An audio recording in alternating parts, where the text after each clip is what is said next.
Welcome to video number 3. Today we will be adding bass to the score. Let me explain a few things first. The score might look a little different to you. In the previous score, you'll notice that the stem, these vertical lines on the note, they were all pointing down. That's because this is the standard way of writing single line melody in standard notation. Now that we're going to add another part of the music, the good way to differentiate different parts of music is to have the stems pointing to different directions for these two very visibly different parts of music. The notes in the melody line is still the same. It's just now their stems are pointing up. The notes that are highlighted in red belong to the bass line, so their stems are pointing down. In this score, I've removed the lyrics section. Hopefully you would have the do re mi format or the note name format memorized, whichever you prefer, so that now when we work on this new score, the information are removed so that the score is not too busy. Same as in the last video, I will post a music score link in the description where you can download the sheet music. I will also put the sheet music on the screen as we're working through for you to follow along. There is a difference between viewing the score in music score software and view it on their website. One thing I noticed that the tempo marking here shows up a little differently on the music score website. So this is the music score website. Somehow that quarter note shows up a little funny. No big deal. The main difference is that if I were to play back on music score website by click on this play button, so this way you don't have to install anything, you just simply click on the link I give you and you'll be able to hear or play your guitar with the playback.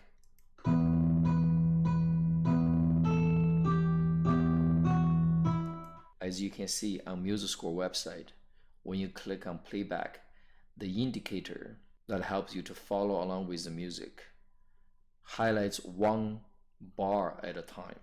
Whereas if you play it back in the music score software, the indicator will actually highlight each note or go to the location of each note. So it's much easier to follow along in the music score software than the music score website. So same thing, you would click on the play button. This happens to be on the top here.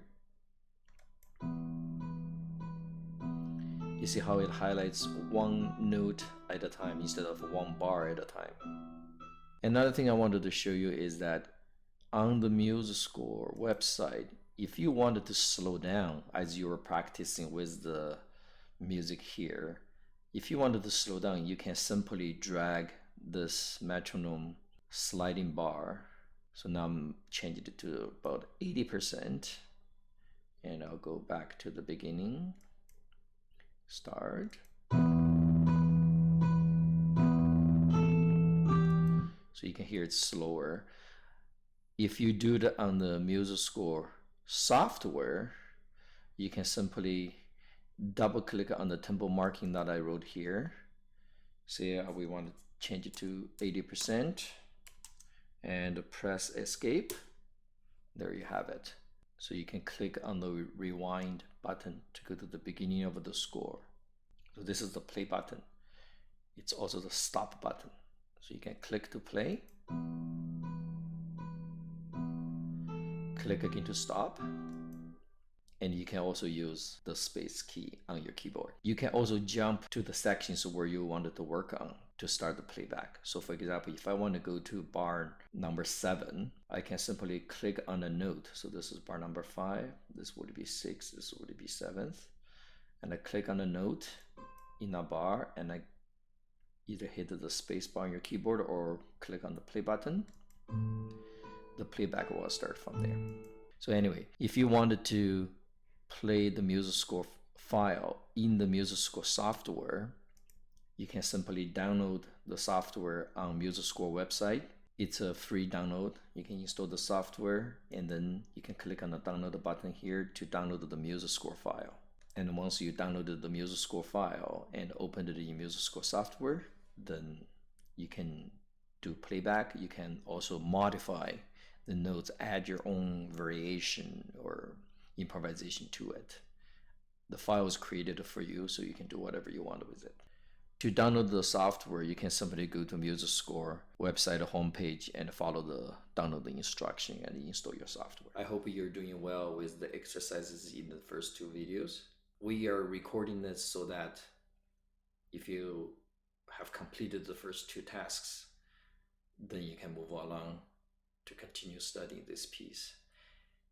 If you have not, you're welcome to view this video knowing what's coming, but make sure you take time to work on the first two videos and get the information under your fingers before you move on to this one. So this is where the piece is going to get really interesting. When you play the single line melody, this is like a one-person band, and now you're adding another member. Now you're adding a bass player. So what we will do here is adding a bass line. There will be a bass note on the first beat of each bar. As you can see, that's highlighted on the score in red. Let's start with the first line. As you can see, the 4 red notes, 1 per bar, highlighted in red.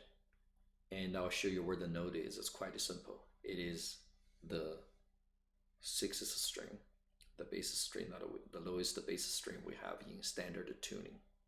So all you need to do is use, I marked on the score that you use P, which is the thumb, play this note,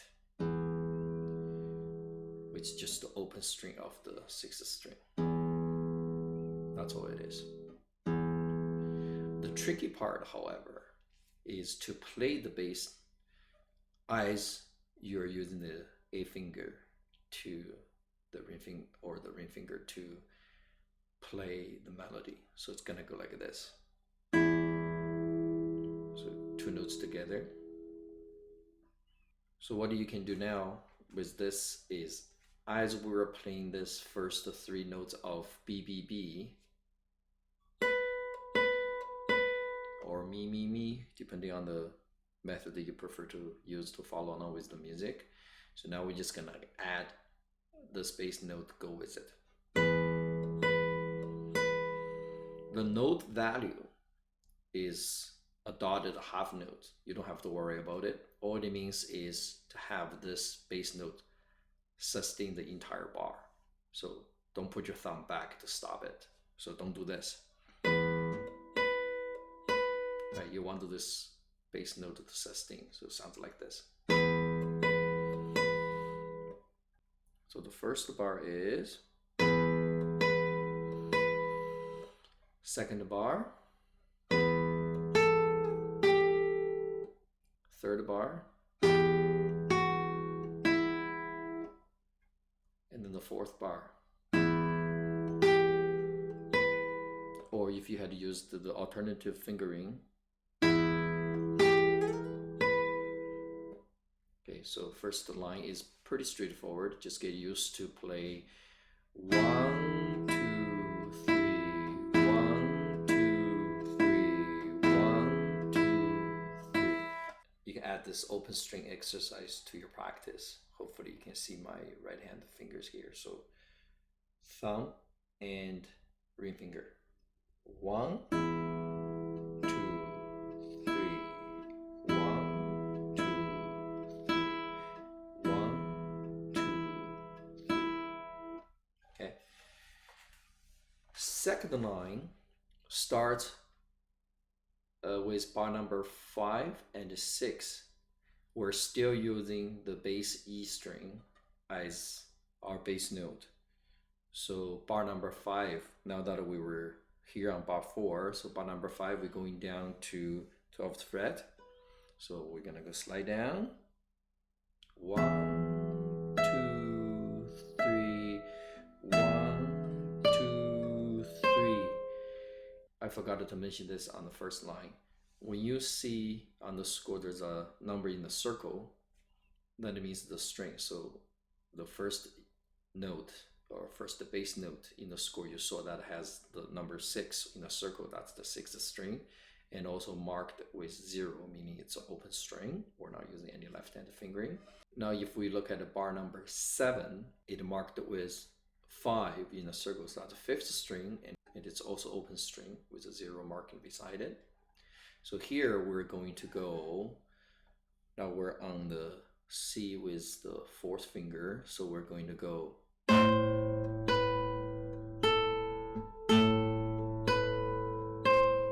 one, two, three, 1, 2, 3. So I would suggest you to pause the video and work on these 2 lines so that you get very familiar with this pattern of thumb and ring finger together, and then pluck the string with ring finger only twice. Once you get used to that, then we can move on. Once you feel comfortable with the first 2 lines, we can continue to bar number 9. Bar number 9 is the difficult part of this piece because it involves bar chord. So bar chord, also called the barré, it is a left-hand technique on the guitar where you put your index finger across many strings. So this could be a full bar or partial bar where you only press down on certain strings. In this case, you notice that on bar number 9, there is a BV, double I, and 6 marking, right? B stands for bar. The V and the double I, it's actually the 7 in Roman numeral. So that's the 7th fret. And the 6 indicates that we're gonna bar 6 strings. There are many different methods to mark bar chords. I personally prefer this method the best because it's very clear to me. B for bar chord, and which fret it is. In this case, would it be the 7th?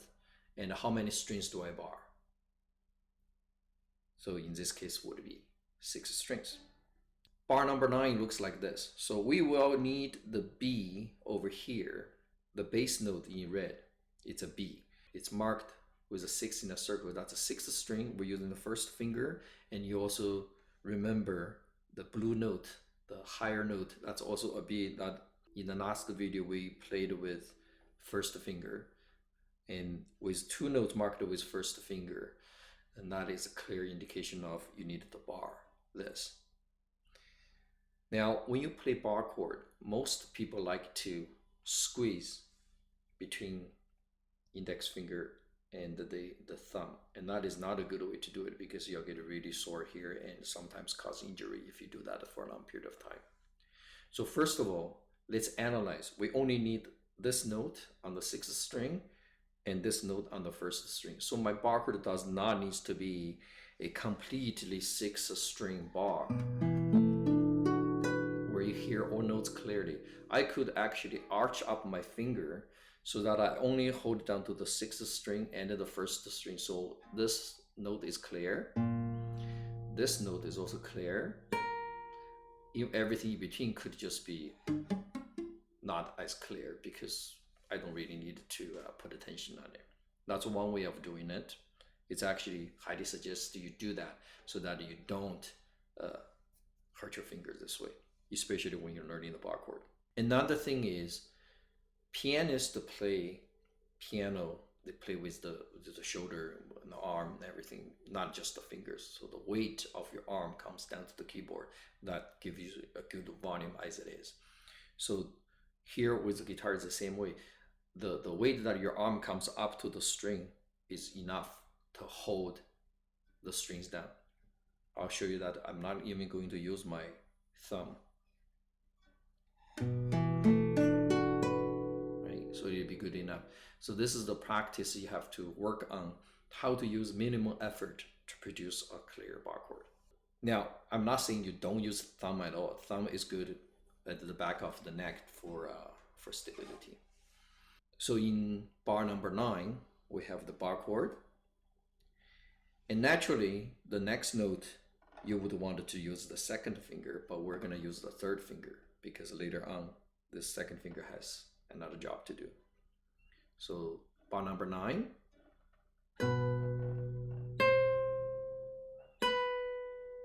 Can you see that? That's bar number 9. So bass and treble together, and then finger 3 on the 8th fret of the first string, and then let go the third finger. So da da da, 1 2 3. Okay. Now here is another difficult part, is bar number 10. When we have this bar chord holding down, and we need to reach over to this D sharp on the 11th fret. So it goes like this. So bar number 10.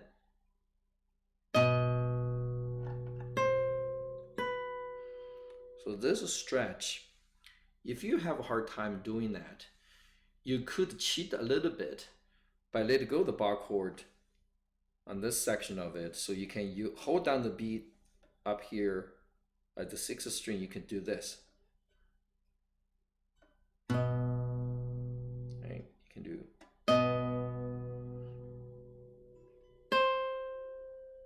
And then put down the bar chord for the B. So instead of doing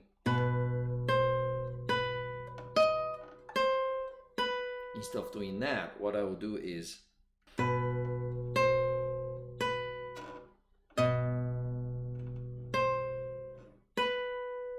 you can do that until you get good at holding down the bar chord.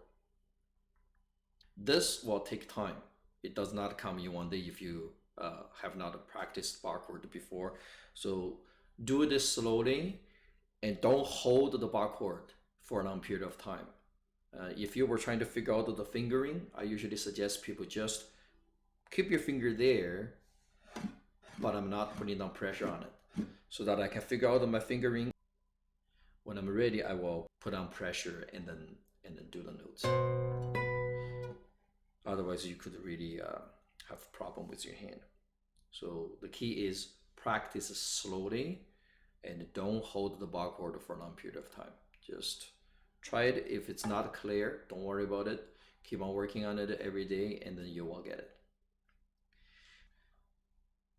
Bar number 11 becomes a lot easier. So remember this shift, we went from the B on the first string using the first finger. This is why we use the first finger, because we're doing the bar chord. So bar number 11, we're going to shift using 4th finger for the B. So we're not going to go, and then we're going to back as what we did at the beginning.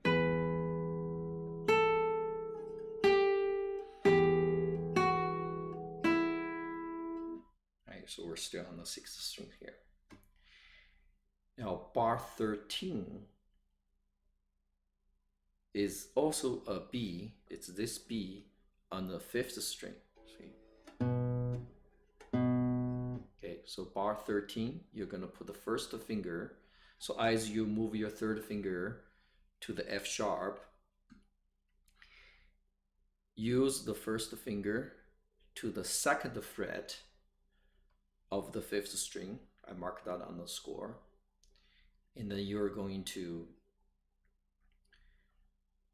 play 1, 2, 3. Okay, pretty straightforward. And then bar number 14, you simply put down the 4th finger on the 3rd fret of the 1st string. So that's bar 14. Try when you do when you hold down strings like this, a lot of times we tend to get our elbow way up. You don't want that tension, so drop your elbow as much as you can. Just relax it. It has to go up a little bit, obviously, because my fingers, my hand position is like this. But try to relax as much as you can. So bar 13, 14. If you watch my guitar basics videos, you'll see that we emphasize that when you press down the string, use minimum effort. Our job is to produce music and not to kill the strings. Bar 13, I also ask you to keep this B, don't let it go, because you would pretty much have this finger on there for the rest of this section. Bar 15 is different than the others. The other bars we play only one bass note per bar, whereas bar 15 we actually play 3 bass notes, as you can see on the screen. So your first finger is already here, and the melody is the open E string on the first string. But we are going to accompany every single melody note with a bass note.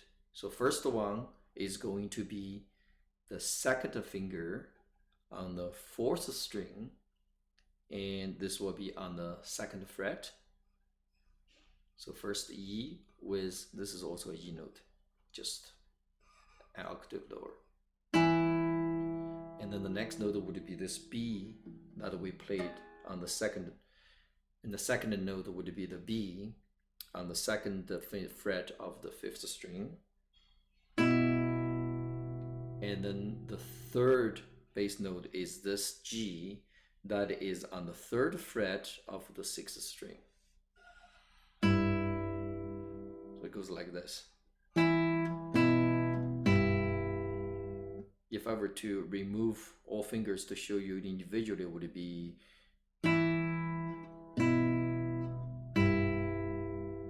but this finger is here because previously we already have this finger there, so we'll keep it. So bar 15, I would keep these 2 fingers here for bar 16, because bar 16 will require the bass note on the E string, so obviously I will have to remove my 3rd finger. Later on when we move forward to the complete piece, you would actually use these notes to do your chord. Okay, so have a habit of keeping these 2 notes here until the end of the piece, and then that's it.